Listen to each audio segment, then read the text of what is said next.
Osnovna orodja v Big Blue Buttonu. V levem delu imamo zapisane vse udeležence naše videokonference. Udeleženci lahko s klikom na svoje ime uporabljajo različne možnosti. V srednjem delu imamo razdelek za chat, kjer se lahko pišemo stvari. In v največjem osrednjem delu delovno površino.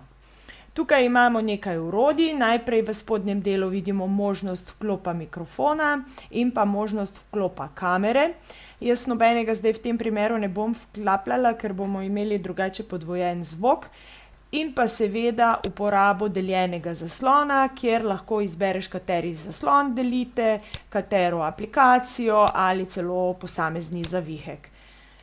V tem primeru, ko delite zaslon, se vam bo kot prezentatorju zaslon pokazal čez celoten ekran, ostalim uporabnikom pa znotraj tega razdelka, kjer zdaj vidite ta PowerPoint predstavitev. Imamo pa še orodja, ki jih lahko uporabljamo za pisanje in risanje po naših gradivih. Jaz bom zdaj šla v naš PowerPoint eno stran naprej, da imamo prazno površino. Tukaj lahko izberete orodje, ki ga želite. S črko T si s kvadratkom lahko pišete z uporabo tipkovnice, izbirate različne barve, pišete, kar želite, se vrnete nazaj, pobrišete vse zadeve.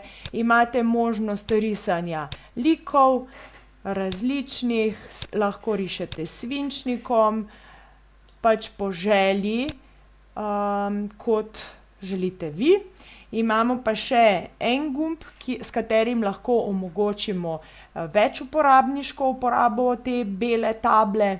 S klikom na ta gumb imajo enaka orodja tudi naši dijaki in zdaj lahko vidite primer, tudi naš testni učitelj piše na tablo, riše na tablo, hkrati lahko potem jaz izberem recimo drugo barvo in pišem s to drugo barvo. Torej na tej beli tabli lahko sodeluje več uporabnikov. Ko to izklopimo, naši ostali udeleženci več nimajo možnosti izbire oziroma pisanja po naši beli tabli.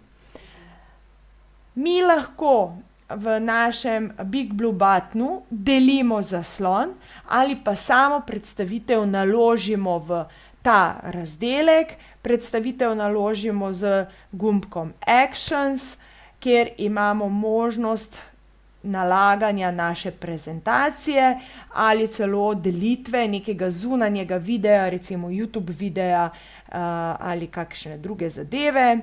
Prezentacijo delimo tako, da jo pač poiščemo, kje jo imamo shranjeno. Jaz bom zdaj kar poiskala eno gradivo, ki ga imam, na primer Cisco PowerPoint, ga naložim. In potem imam tukaj mojo predstavitev, kjer se lahko normalno gibljam med našimi PowerPointi. Na to lahko vsi pišemo, lahko kaj označim, lahko dam možnost zapisa našim dijakom, torej tudi oni kaj dodajo. Torej lahko napišejo, recimo, jaz pa vidim, kdo piše, kdo želi pisati.